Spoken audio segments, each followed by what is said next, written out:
On that same subject, as we know, Tesla Model Ys were getting their steering wheels yoinked off while being driven, and it turns out that Nissan wants you to do the same thing.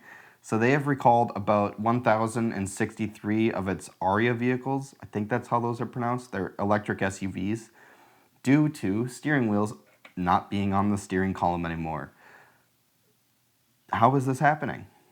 It's a great question. It looks like, from what they've figured out so far, is as these have been shipped in from Japan, they have to undergo some quality control, and it seems like either the bolts holding the steering wheel on have not been tightened all the way, or were just removed and lost.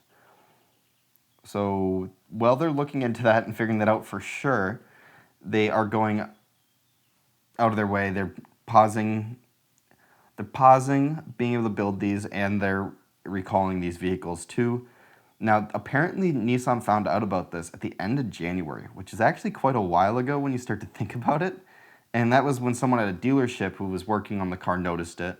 And then a second dealership reported something similar. And then upon investigation, they were like, oh, the bolt's missing.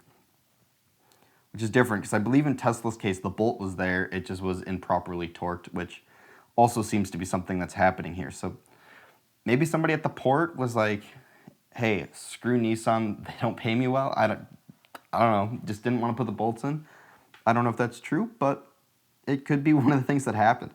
And this is just important reminder that just because it's brand new does not mean it's ready to be on the road. So have fun with that thought when you're getting your new car.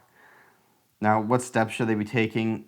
Clearly, they should have multiple people looking at these things from different places and should be inspecting vehicles more closely when they get places. If you're shipping them overseas, maybe at the port they get quality controlled, and once they get to the dealership, maybe multiple places it should be looked into. Maybe you shouldn't just try to make as much profit as possible and should care about your customers. Just a thought.